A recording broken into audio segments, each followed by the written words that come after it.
ไว้การลมหลวงไว้เจ้าพ่อเปิ้นก็มีวิธีการบางที่เปิ้นก็จีส้มปล่อยเอาไว้เพื่อว่าการลมหลวงแม้ แต่ตั้งเมืองเหนือเฮาส่วนมากจะฝังเกลือการฝังเกลือนั้น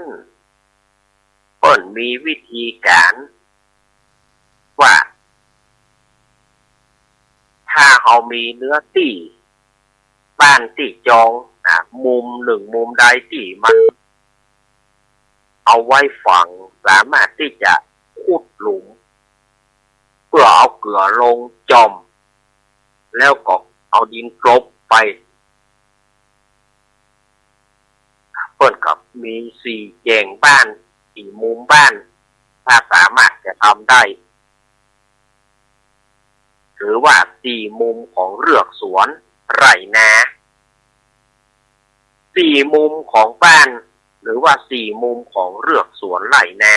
ของท่านเนี่ยก็คือลมหลวงได้มาทำลายอันตรายกับสิ่งปลูกสร้างหรือว่าเรือกสวนไร่นาของท่านศรัทธาญาติโยมเปิ้นก็จึงมีการฝังเกลือในเดือน6เหนือออก1ค่ำเท่านั้นในวันเดียวเท่านั้นนะก็คือวันเดือน6เหนือออก1ค่ำเท่านั้นเปิ้นจึงมีการฝังเกลือกันวิธีการฝังเกลือนั้นก็ขุดเปิ้นขุด4มุมก็ขุดปอบัดเจ้าว่าขุดจนลึกอันหยังขุดปอเท่าที่จะเอาเกลือจอมลงได้บ่ได้เอาเป็นพิธีการบ่ได้ขุดทิศตะวันออกก่อนแล้วจึงมาขุดแจงใต้ขุดแจงตะวันออกแล้วก็มาขุดแจงใต้ขุดแจงตะวันตกแล้วก็ขุดแจงเหนือ4มุมบ้านเนี่ยเขาสามารถได้หมอกอ่องมองเนี่ยมาได้ไม่ว่าเป็นโมงแต่ก็ไม่ใช่เป็นอ่องมองเนี่ยมาได้หมอกอุดได้เนี่ยมาได้แล้วก็ศรัทธาญาติโยมก็แบ่งเกลือไป4ปุ้นเกลือ4ปุ้นนั้นก็เอาแบ่งกันหรือว่าศรัทธาญาติโยมจะห่อเป็นห่อไปก็ได้หรือว่าจะเป็นกล่องก็ได้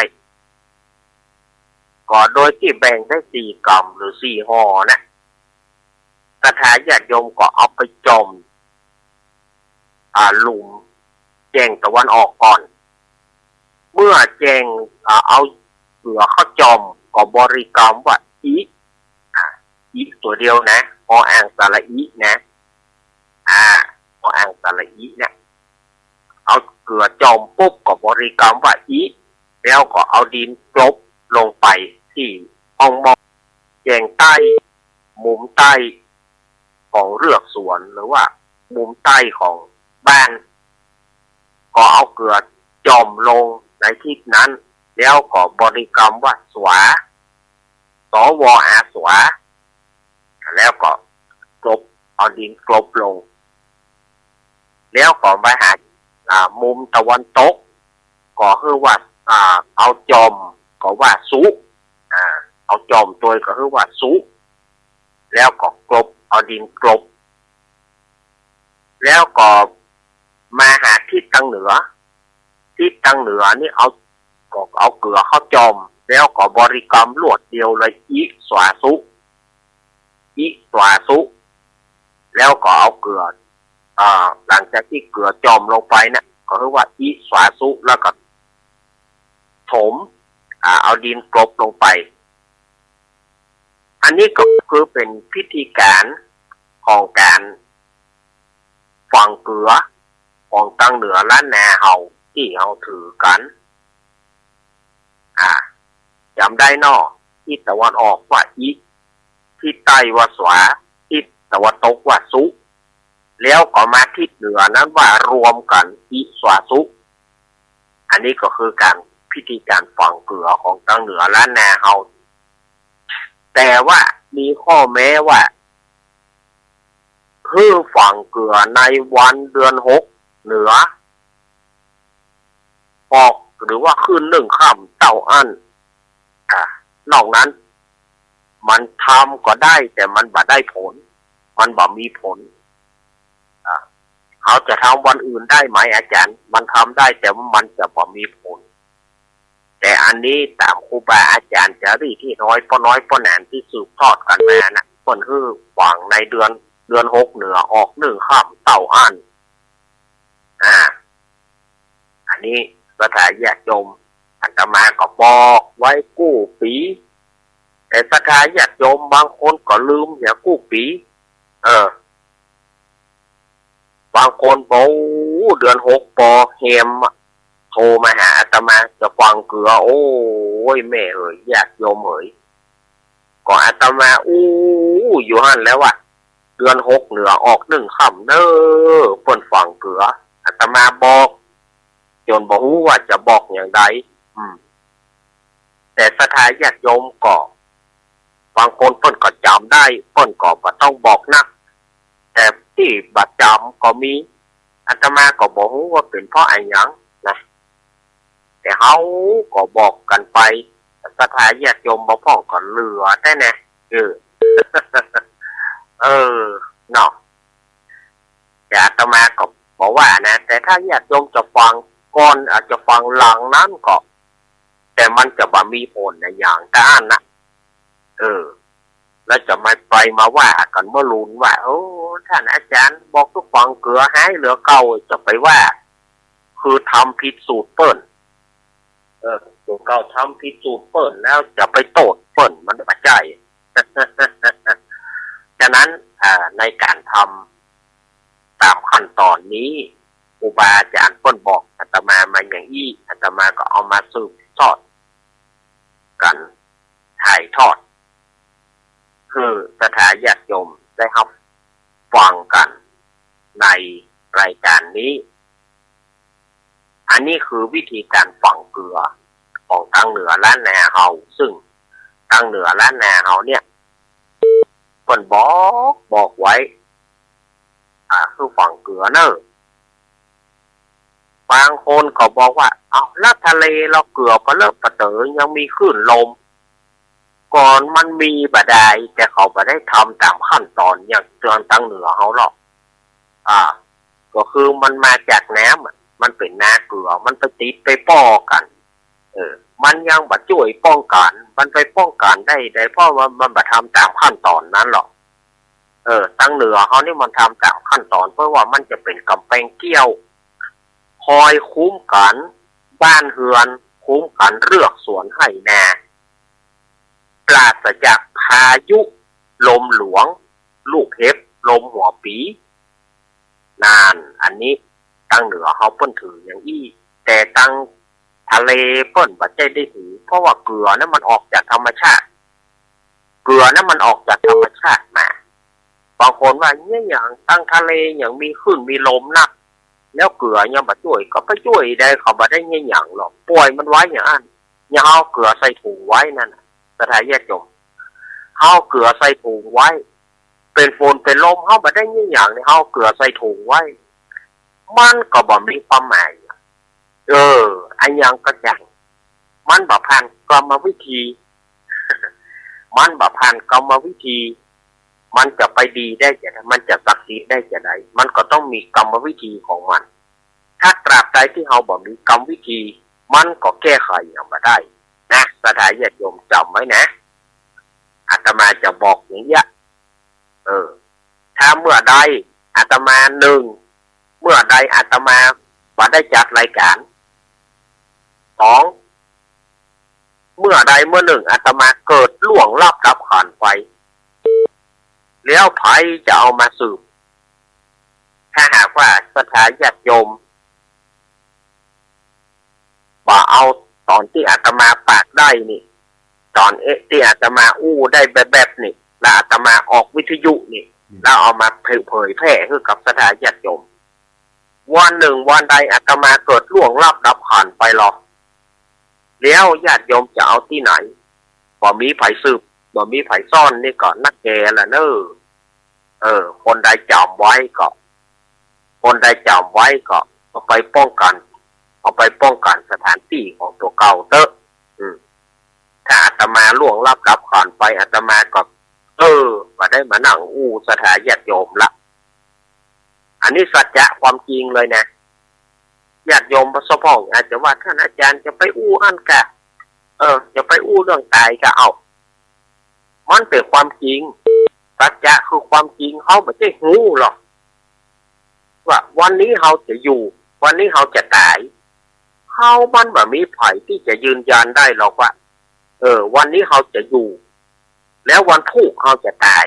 หรือวันฮือเขาจะตายเขาแบบอาจจะหูได้เขาตายเมื่อใดฉะนั้นเขาจะฝากไว้กับสถานญาติโยมเมื่อเขาปากได้เนี่ยเมื่อเขาอู้เป็นตัวเป็นตนเนี่ยเมื่อเขาอู้ได้แบบเนี่ยเขาจะฝากไว้ถ้าเขาฝากไว้แล้วเขาล่วงลับดับผ่านไปสถานญาติโยมเปิ้นก็อาจจะกึดใหญ่ได้กึดหอดเน้นรักเปิ้นมีอยู่เนาะเปิ้นนำเอาสาระเรื่องการฟังเกลือเดือน6ออก1ค่ำแม้อย่างน้อยสถานญาติโยมก็จะมันจะเป็นคติมันจะเป็นที่ยึดเหนี่ยวของสถานญาติโยมว่าครั้งหนึ่งอาตมาหรือว่าตัวเฮาเนี่ยได้เอามาอู้มาจ่าเมื่อเฮายังมีอยู่เพราะการเป็นการตายมันตึงแน่นอนอยู่ละมันตึง มันตึงตายมันตึงบาอาจที่จะล่วงล้ำบาอาจที่จะล่วงล้ำของความตายไปได้มันตึงตายแต่ว่ามันจะตายเมื่อใดถ้าอายุนั่งนักมันบุญมาวาสนานำทำให้อายุนักถ้าสมองบ่เลอสมองบ่เสียบ่เป็นอัลไซเมอร์ก็ดีไปมีบุญได้จัดวิทยุอยู่ก่อนจะได้มาอู้เกิดบุญมีเปิ้นเบาละจัดวิทยุเท่าแล้วเบาแล้วอันนี้ก็หรือว่าสมองเกิดอัลไซเมอร์จำยังไม่ได้อันนี้มันก็เป็นนักเกมเหมือนกันบอกหูว่าจะว่าอย่างไรเอาเมื่อเขาปากได้เอาเมื่อเขาสมองเขายังดีอยู่ฝากไว้กับสถานญาติโยมเพื่อจำเอาไว้ว่าวิธีการฝังเกลือเนี่ยมันมีอย่างนี้แล้วก็วิธีการกินพอที่เล็กรออาจารย์เจ้าหยอกตั้งแต่เดือน5ล่ะไอหัวใส่กันแล้วไปเอาที่ไหนมาอาจารย์น่ะก็บอกว่าเดือน5อาตมาบ่ได้บอกว่าเดือน5อาตมาบอกว่าเดือน6เปงอาตมาบ่ได้เป็นคนบอกว่าเดือน5อาตมาบ่ได้บอกเลยแต่ญาติโยมไปเอาที่ไหนบอกฮู้พอหันเดือน6มาเดือน5มาปวดพักขี้เหล็กแล้วก็ว่าเป็นยามันจะไปตามได้เป็นยาจะได้โยมก็กินพักลวกธรรมดานะแกมันไปมีอย่างมันบ่ได้ตัวยาหรอกคือตัวยาที่อาตมาว่าเนี่ยก็คือว่าเที่ยงคืนของวันเดือนเปงนั้นเที่ยงคืนก่อนวันเดือนเปงนะเทวดาเพิ่นจะเอายามาใส่ไว้กับต้นพักขี้เหล็กเพิ่นจะเอายาปฏิชีวนะมาใส่ไว้กับต้นพักขี้เหล็กแล้วพอวันเดือนเปงญาติโยมจะไปวัดเนี่ยญาติโยมก็ไปเก็บไปเด็ดมาเอามากินสดหรือว่าเอามาน้ำพริกกาเอามาแกงเอามาอย่างอันนั้นเดี๋ยวจึงจะได้ยาปฏิชีวนะที่แท้จริงปัจจัยว่าไปเก็บมาหัวใส่ไปเก็บมาแล้วเอามาพักในตู้เย็นไว้แล้วถึงวันเดือน6เปงเอามากินก็มันบ่ได้ยาหรอกมันจะไปได้ยาอย่างโยมไปเก็บก่อนแล้วนี้โยมไปเก็บก่อนนะลูกเมื่อโยมไปเก็บก่อนแล้วมันจะได้ยาปฏิชีวนะมันจะมาจากไหน มันบอกแจ้ว่าเทวดาจะตัวเอายาไปจมตู้เย็นคือญาติโยมว่ะโหสวกเห็ดเด้เทวดาจะเอายาไปจมในตู้เย็นคือโยมว่ะอันนี้พักขี้เล็กนี่เป็นยามันบาดใจเปิ้นว่าเทวดาจะเอายาไปใส่ที่ต้นของมันในคืนก่อนวันเดือนเปงนั้นน่ะในเที่ยงคืนของก่อนวันเดือนเปงเนี่ยขอถามหน่อยครับวันนั้นแต่เอาไปกินกับตับส้มได้ก็ครับได้วันนั้นต้องไปเดทในวันนั้นแล้วต้องเอามากินในวันนั้นอันนั้นจึงจะได้ยาปฏิชีวนะที่แท้จริงปัจจัยว่าเอามาเก็บใส่ตู้เย็นไว้อัดตู้เย็นไว้เดือน6เป็นกล้วยกินมันว่ามีความหมายหรอกญาติโยมเอ๋ยอันนี้บอกแท้ๆเลยแล้วจะมาโทษอาตมาว่าท่านอาจารย์บอกว่าพักขี้เหล็กเป็นยาบาหันดีบาหันดีอย่างเงี้ยขึ้นมารู้ก็เพราะโยมไปเก็บมาได้เก็บมาได้หลายวันแล้วใส่ตู้เย็นไว้มันหัวไตอย่างอันนี้มันหัวไตอย่างอันนี้โคบาครับฉะนั้นมันอาจารย์สุวัสดิ์เปิ้นรับสัญญาณฮืออยู่นะครับ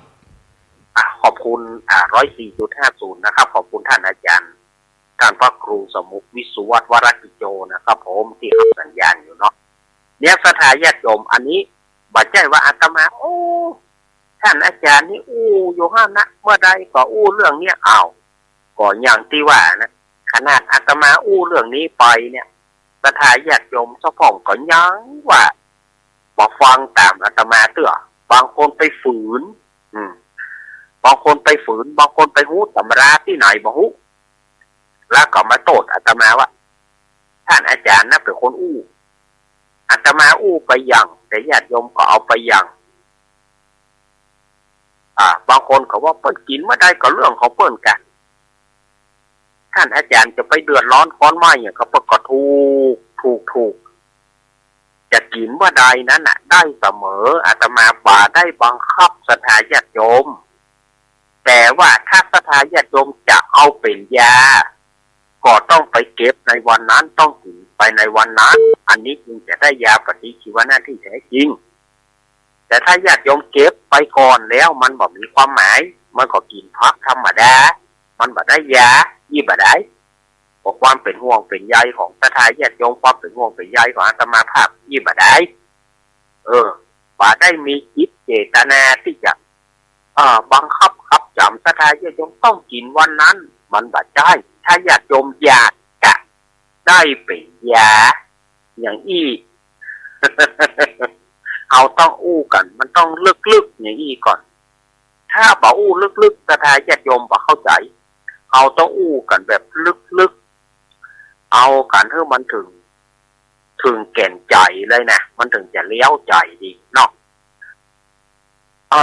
อย่างญาติโยมบางคนบอกว่าบ้านผมอยู่ในเวียงอาจารย์มันบ่มีที่ฝังเกลือเอาเสียเนี่ยจะได้กรณีที่ญาติโยมบ่มี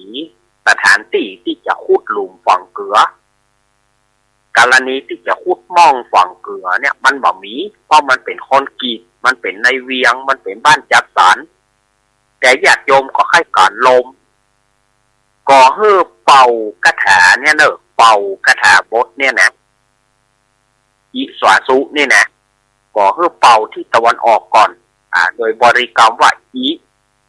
อ่างสระอีนี่นะอีแล้วก็เป่าไป3เตื้อแล้วก็หันมาเฉียงใต้ก็สวาแล้วก็เป่าไป3เตื้อแล้วก็สุตะวันตกก็เป่าไป3เตื้อแล้วก็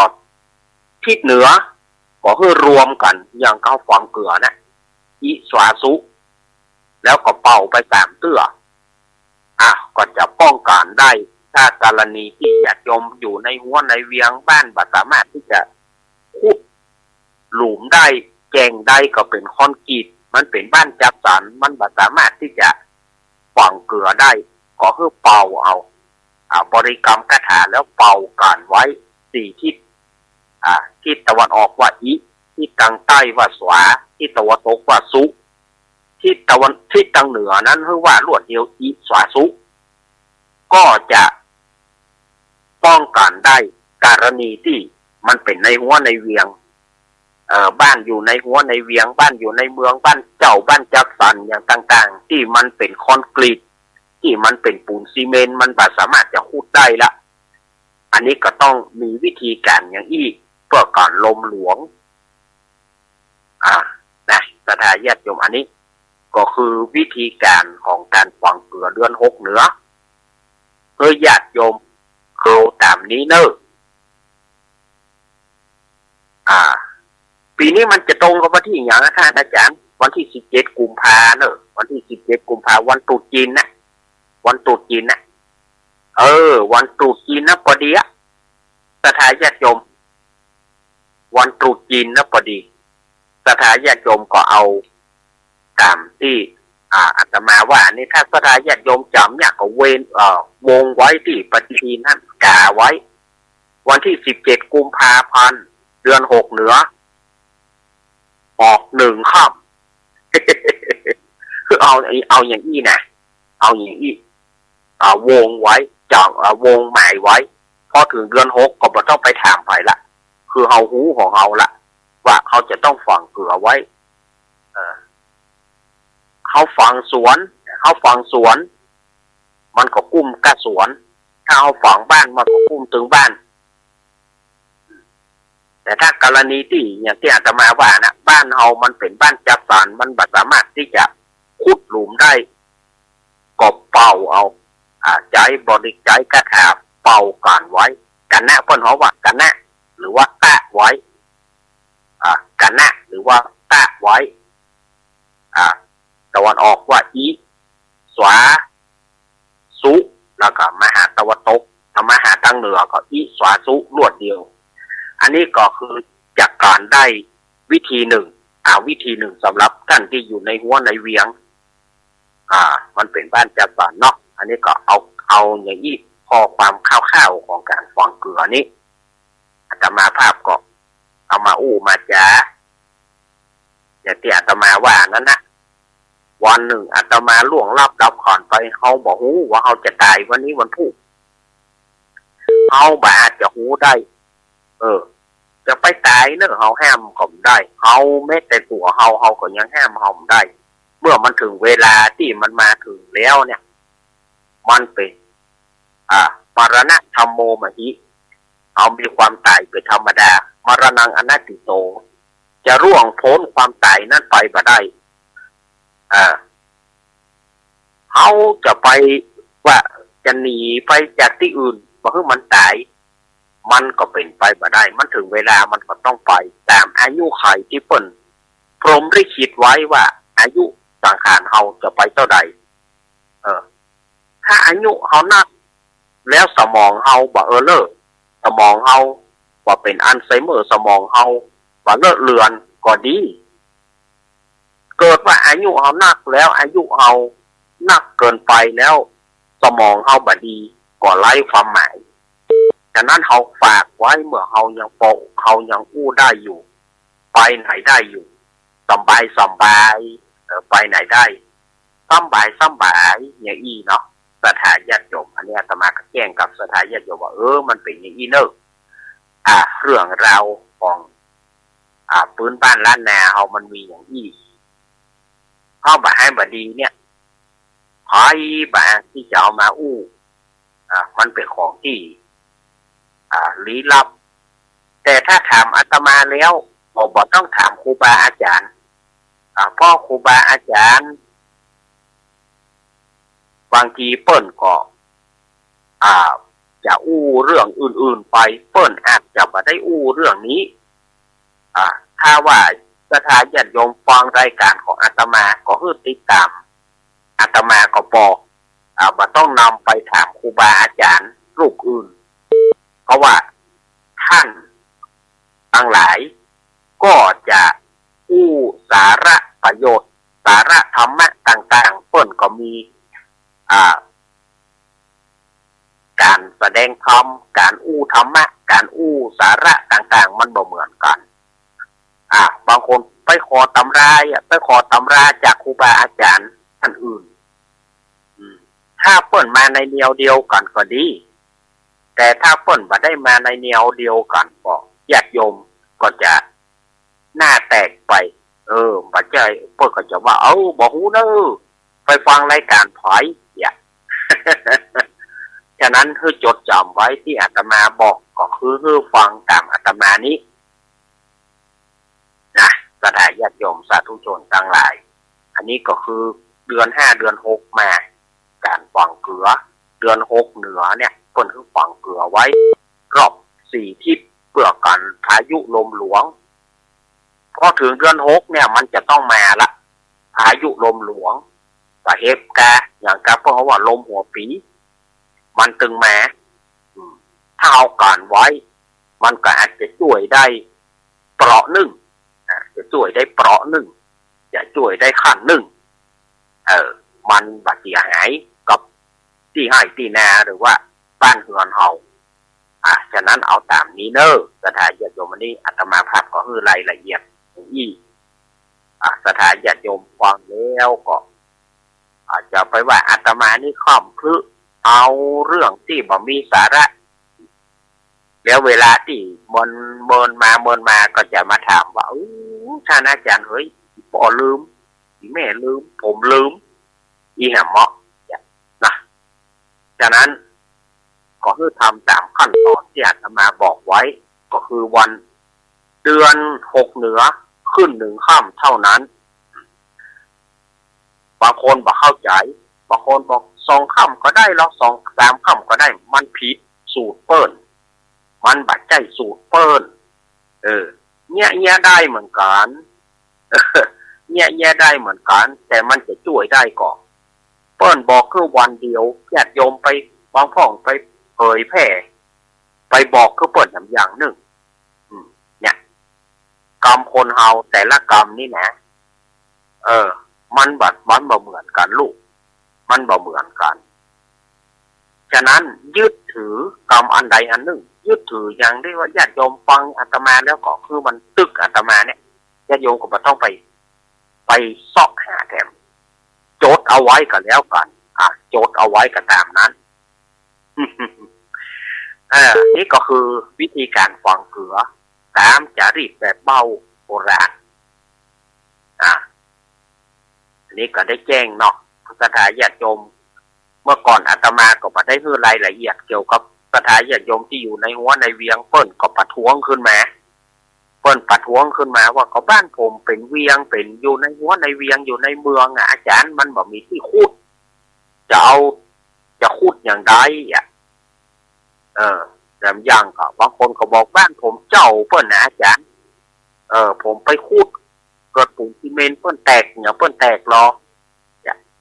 เขาก็ใช้วิธีเป่าเอาเนอะใช้กระถาเป่าเอาใช้กระถาเสกเป่าเอากัน4ทิศเอาเนาะ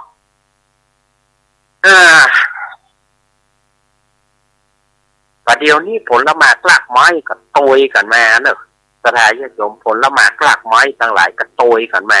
เช่นบะหลอดบะผางบะม่วงนี่มันจะโตยกันมาละสถานญาติโยมถ้าอยู่ไปอยู่มาแบบนี้นี่บะหลอดสุกแล้วเนาะเอาต่ำกับข้าวกานี่เอาจิ้มน้ำพริกกาอีเนาะก็สุกได้ไหนปานเนอะตั้งเหนือล้านนาเอานี่นะบะหลอดตั้งเหนือเปิ้นห้องอย่าตั้งภาคกลางเปิ้นห้องหน่วยอย่าบ่ฮู้นะมันไปเครือว่าหน่วยมันจะนะบ้านเฮาห้องหน่วยบะหลอดแต่ตั้งเหนือตั้งภาคกลางเปิ้นจะห้องหน่วยอย่าบ่ฮู้แต่อาตมาฮู้บะผางนี่ฮู้กันบะผางเปิ้นห้องบะปรางอันนี้เข้าใจอยู่แต่บะหลอดเนี่ยเปิ้นห้องอย่าบ่ฮู้ทางใต้บ่แต่ทางบ้านเฮาห้องบะหลอดหน่วยมันบ่ใหญ่หน่วยมันก็หมอกหัวแม่มือบะหลอดจอดเด็ดที่หวานก็หวานที่ส้มก็ส้มเนาะหน้านี้เอาต่ำกับเข้านะลำบะผางหรือว่ามะปรางเนี่ยก็ใกล้เข้ามามันก็จะโตยกันขึ้นมานะจากบะผางก็จะเป็นบะม่วง พื่อถึงปีใหม่มานี่เพิ่นเอาดองขายรอบมะพร้างนะมะพร้างก็ดีบะรอบก็ดีเพิ่นเอาดองขายเอาถ้าปีใหม่ไปซื้อกินปีใหม่ซื้อกินที่เสาเพิ่นขายสมัยก่อนเพิ่นมีสาวขายห้านดอกหรอกสาวขายครัวห้านดอกม่วนแน่ไปซื้อกินของสาว ไปแม่นดอกสาวนะแม่นดอกหรือว่าสอยดาวเนี่ยเต้าท่าหน้านี้ปล่อยละเปิ่นแม่นดอกเปิ่นสวยดาวก่อนมันม่วนแน่สมัยก่อนๆเนาะสมัยบัดเดียวมันบ่มีละอย่างอันน่ะบรรยากาศอย่างอันมันมีละซื้อกินส้มดองส้ม108สถานญาติโยมบัดเดียวนี่หายแซ่บเนาะส้ม108นี่แหละแต่ก่อนนี่เปิ้นจะขายกับงานต่างๆจ้าเปิ้นเอามาขายเล่กันเนี่ยส้ม108นี่ส้ม108อันอย่างปลาพางพ่องปลาหลอดพ่องปลาม่วงพ่องส้มอย่างต่างๆหน่วยบาดาลน้อยพ่องบาดาลพ่องอย่างพ่องขามป้อมพ่องบะแนะพ่องเปิ้นของส้ม108เปิ้นเอามาอย่างไหนหน่วย2หน่วยอย่าง2อย่างเอามาเปาะกันของส้ม108ประเดี๋ยวนี้ซ้อหากินมาได้ละบ่มีค่อยมีถึงมีก็มีไปน้อยสมัยก่อนมันจะมีเพิ่นจะเอามาขายซื้อกินส้ม108สมัยอาตมาค่ะนี่ถุงเต้า5ตังค์ถุง50ตังค์ถุงบาทถ้าซื้อบาทเขาเอามานั่งแจกกันกินม่วนแน่ซื้อกินส้ม108นี่ประเดี๋ยวมันมีละส้ม108ก็ได้กินละสถานญาติโยมสาธุชนทั้งหลาย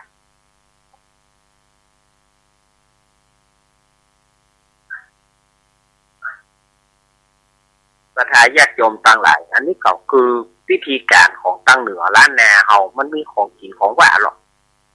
ของกินของหวานเฮามีบะขาดมีบะเอื้อนสมัยบัดเดียวนี่มันหากินมาได้ละส้ม108ก็บ่มีกินละของต่างๆนี่ตั้งเหนือล้านนาเฮาขี้หลอบก็มีกินละแต่ทางอีสานเพิ่นยังมีอยู่นะเพิ่นฮ้องว่าแมงคุดจีนะทางอีสานเพิ่นยังมีอยู่นะขี้หลอบแมงขี้หลอบแต่บ้านเฮามันบ่มีปุ๋ยขี้งัวขี้ควายมันบ่มีขี้หลอบเนาะขี้หลอบแมงนูนก็จะเขียมไปละแมงกอมก็เขียมไปละแมงจรจะหีดก็ไม่ค่อยมีละประเดี๋ยวมันตายกับยาไปหมดเนาะที่สถานญาติโยมก็เอาตามนี้เนาะ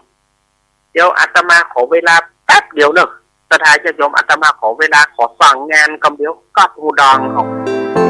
อาตมาขอสั่งงานกำเดียวเนอะปัจจัยที่หายไปจะไปว่าวิทยุดับนะวิทยุบดับอาตมาขอสั่งงานกำเดียวสั่งงานกำเดียวท่านนะเนอะ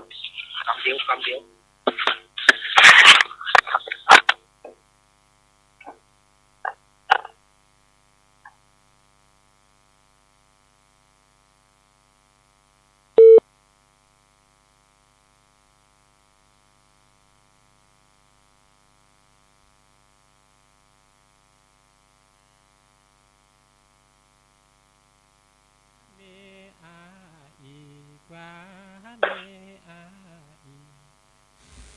ปราเมอาเอียวเกิดใจเอาละมาละสถานญาติโยมอาตมาก่อนมันกัดดังเฮ้ยมันกัดดังอาตมาก็เลยไปสั่งงานเนี่ยหน่อยไปมันกัดดังไปติ๊กเขาไปก็บ่ม่วนแต่ถ้ามันกัดดังเข้าก็ม่วนก็ต้องไปสั่งงานเนี่ยกำก่อนเมื่อสั่งงานแล้วก็มาละ อาตมาถึงว่าแล้วเราว่าวิทยุจะเงียบไปกำนึงมันจะเงียบไปกำนึงเพราะว่ามันบ่ม่วนมันกัดหูดังเขาเมื่อมันกัดหูดังเขาก็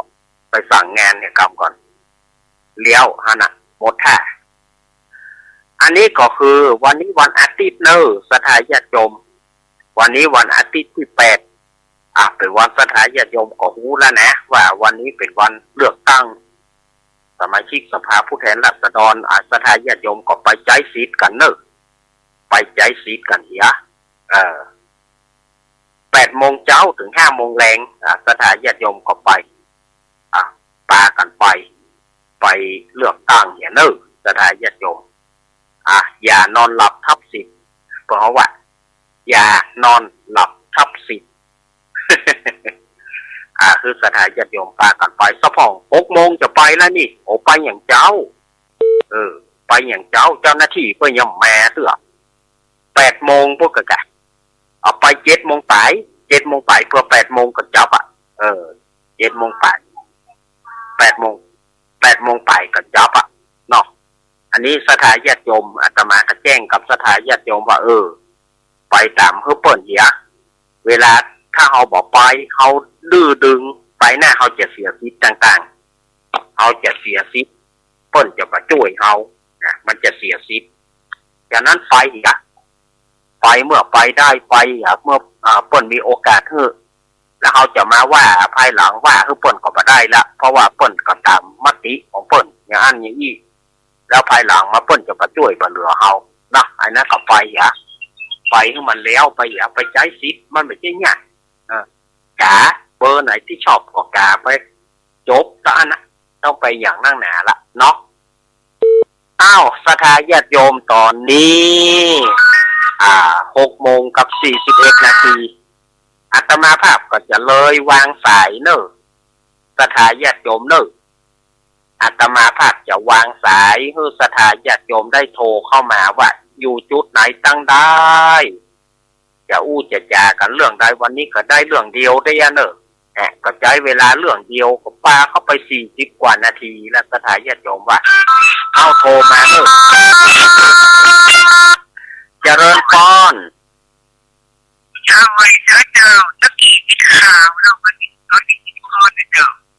มันใช่เนาะขณะที่เพื่อนจะมีใหญ่ต้องไม่ใช่ในโดนเจ้าวันที่8 กุมภาเริ่มเดินเอาวันเดินเอากันเลือดเจ้าให้ใจนิดกันเดินเราเดินเอาคนดีทำให้ใจเงินมาเอาออกมาเอาแต่แม่ก็เอาน้อยสองหัวดูเลยเอาแล้วก็เอาแล้วใหญ่เราเขาแต่ถ้าช่วยได้สมัยหน้าเนี่ยจะคอยดูสมัยนี้อีกแค่ไหนขอปัญญาขอปัญหาหนาหนังขอลำใหญ่ไม่รู้ใจเย็นใจหรือมาพอพี่เลี้ยวแล้วใหญ่6 วันเจ้าเลิกไว้เน่าเป็นมีใครพอบอกมีงานทำงานหน่วยงานใดมาหน่วยใดเจ้าโจเจ้านายคนเจ้าที่เอาไว้ว่าใดเลยพอนกที่พอห้องโซลำใหญ่และค่อยกอดของพี่นาว่ากันใหม่พอลำใหญ่มันเป็นเราเด็กเจ้าพอพี่เลี้ยวเลยเทียบหูลงใจจำบ่ได้แต่เราเอาไว้ก่อนแล้วเอฟเองก็จะเล่นไปที่นอนจะคอยดูเจ้าใจเลิกปีให้ออกเจ้า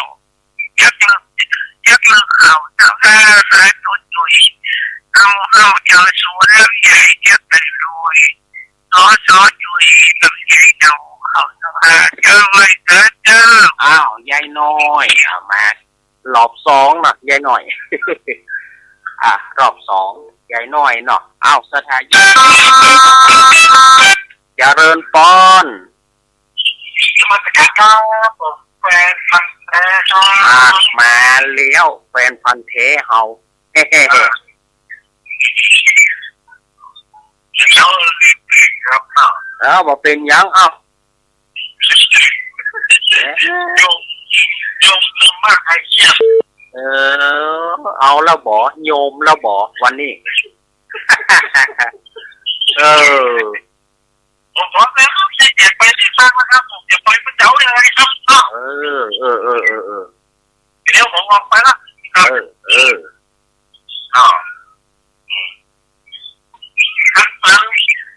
้งหน่วย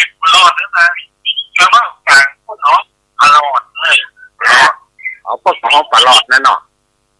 ปลอดกันนะครับก็ อ๋อ เดียวกันนะ อ๋อกะ เดียวกันนะครับก็ปลอดด้วยนะ โอ้อีกะแต่ มันกินกับที่อย่างรับขนาดเนาะ นั่นแต่ว่าเดี๋ยวมันเทียมนะมันบอกให้มีแล้ว มันไม่เคยมีแล้วเดี๋ยวนี้เนาะประมาณนี้ก็ไม่มีแล้วเนาะ ปลอกหางก็เอาไปเอาพันอื่นเอาไปโยมชิดไปเสียบปุ่นอย่าน่าจะครับมันมีแล้ว มันมีละ เดี๋ยวคืนนี้ก็พบกับใครเนาะ อ้าว โอ้ยุงครับเนาะ ครับ ผมมาการใจนะครับ อ้าวยินดีเนอะ ครับมาการครับ ไอ้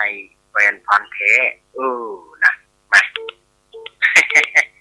0837611775เอาโทรเข้ามาเลยมาโทรเข้ามาอู้กันเนาะเอาตังลีครับตะกิโอปอกูสเนตังสีคำเรดิโอครับอยู่กออุ้ยแนนเนาะ แม่กรตื่นหรือยังเมื่อคืนนี้ไม่ได้พบกันแม่กรเนาะแม่กรกมลเดี๋ยวคืนนี้ถ้าอาตมาไม่ติดธุระเดี๋ยวอาตมาก็จะไปจัดด้วยเมื่อคืนนี้นะในกลางคืนนี้ ถ้าไม่ติดธุระอันใดก็จะมาจัดด้วยกันอีกทำมาคลายเครียดแต่ถ้าว่าติดธุระจำเป็นก็ก็ว่ากันไปแหมแนวหนึ่งเนาะเพราะว่าบางทีมันแบบแน่นะบัดเดียวนะเขาว่าเขาจะบอกไปไหนบางทีมันการมันจำเป็นขึ้นมาการเนี่ยเจริญปอนเจ้าอาจารย์เจ้าหนุ่มที่รอบสองแม่พี่สมัยเจ้าที่อันเกลือนั่นแหละที่ฟังเกลือนั่นแหละเจ้าเกลือเม็ดเกลือคนนะเจ้าเอาเกลือเม็ดกับแม่แล้วเขาห่อใบตองอย่างนั้นเจ้าเอาห่อใบตองเหรอเจ้าไป4 ห่อเจ้าสวยเนาะแม่ก็ไม่เป็นอย่างนี้แต่ถ้าเรื่องมันอย่างว่าตรงนี้ว่าครบคำก็อย่างว่าเดือนครบออก2 คำนี่เนาะบาจ่ายเดือน6ออก1 ค่ำบาได้เจ้าไม่จำได้เลยแฮ่2 คำเลยว่าบาเดียวนี่นะอันนั้นว่าบาเดียวนี่ไม่ได้ว่า2 ปีเลยว่า2 คำไม่เอาแต่ไว้ปฏิทินเดี๋ยววงไว้เลยเจ้าเป็นแผลนะหน้าผากของลูกนิ้นนี่นะน่ะไม่ในสมองไม่ดีเลยวงไว้เหรอ1 ค่ำเนอะมีทำบุญมันทีนึงนั่นก็จะได้ไม่เจ้าที่หลังไหมเนี่ยเจ้าได้เลยได้เลยไม่เจ้างานนั้นที่ของลูกนิ้นเนี่ยเจ้าได้เลยเจ้าแม่นโมทำไมจะเนื้อจากตัวเจ้าที่สมัยนางแลลำปางมาแล้วเนอะแม่สีกูลตื่นหรือยังแม่สีกูลแม่เกี้ยว100%แม่เกี้ยว100%วันนั้นหมดเวลาแล้วโทร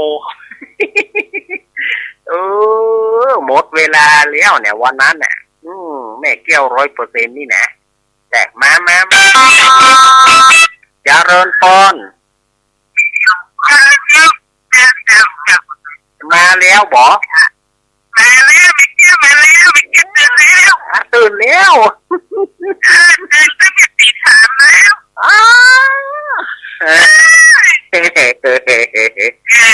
ห้องวันโรงเรียนจะออกไปกันยินดีนะคิดถึงเสมอเลยใครเสมอทุกชั่วโมงอีแก่หนอไม่ค่อยไม่ทิ้งใครเลย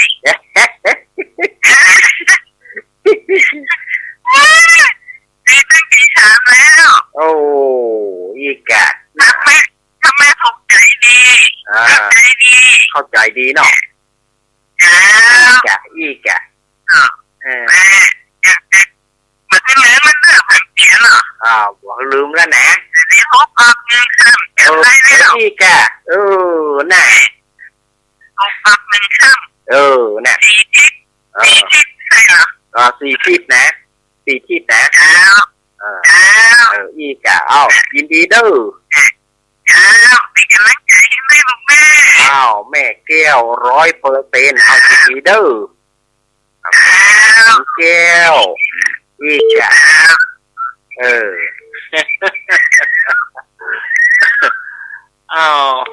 สถาญาติโยมกระโทกะเจริญปอน มันเหมือนกันเลย เห็นนะ แม่เพนนะ ก่อนไม่ยังลงฝอยกันตาแล้วแค่แกงสองแค่เยอะ ป้อวานแม่อนงฝอยนันตา แกงเลยเนอะ ตาจางเนี่ยเนาะอีก2 แพ็คเนาะ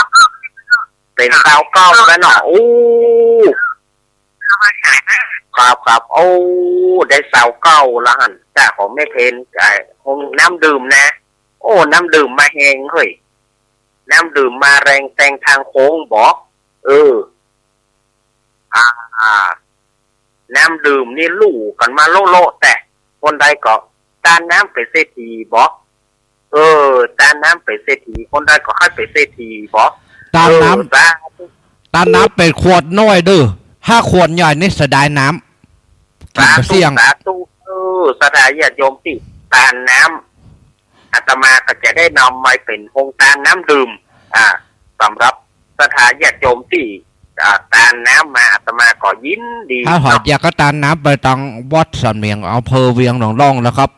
เอาขวดน้อยเอาเด้อครับถ้าขวดใหญ่นี่กลัวเสียดายน้ำมันเขากินไปเสี่ยงครับ หรือว่าสถาญาติโยมจะฮับเป็นโครงการอันใดเป็นโครงการขนมโครงการของกินโครงการก๋วยเตี๋ยวขนมเส้น เสียดายน้ โครงการต่างๆเจริญปอนจากต่างได้ ได้สุภาพครับ ไอ้สุทัศน์เนาะฝากเรื่องเผาปลานะครับไอ้หนึ่งเป็นงดเผาแล้วนะครับเรื่อง ไอ้ว่าไปเลยไอ้ว่าไปเลยเนาะ ครับผม ไอ้ว่าไปเลย วันที่1เป็นงดเผาครับ1 พฤษภานะครับงดเผานะครับเรื่อง ครับอันนี้ก็ทุกคน ได้ยินเรื่องพี่เนอร์ ยินดีไ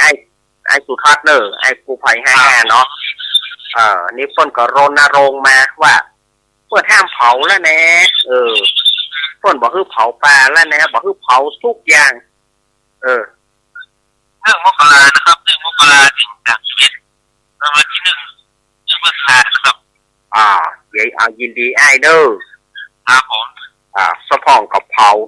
สะพองกับเผาให้หล่นบะตานก็มีลูกลุงมีกี่คนลูกลุงมี3 คนลวกมีแค่ไอ้แหนนคนเดียวมีไหนไอ้แหนนน่ะตายไฟไหม้ให้ปุ่นเนี่ยมันเผาให้แล้วหล่นบะตานเปิ้นบอกคือเผาขี้โคตัวครับเปิ้นบอกคือเผาขี้โคขี้เงี้ยตังบ้านตัวครับน่ากะเปิ้นบอกคือเผาแน่แต่บางคนก็ดื้อจังนะบางคนก็ไปลักเผาบอกประสัตเปิ้นบอกคือเผาขี้โคขี้เงี้ยตังบ้านขี้โคยังอีกกะเปิ้นบอกคือเผาละมาเดี๋ยวนี้เก็บไว้เอาใส่ถุงไว้เปิ้นบอกคือเผาก็จะไปเผาถ้าเผามันอันตรายถ้าเผานี่เปิ้นเด่นยับปั๊บเป็นปั๊บโหหลายปั๊บนะครับฝุ่น PM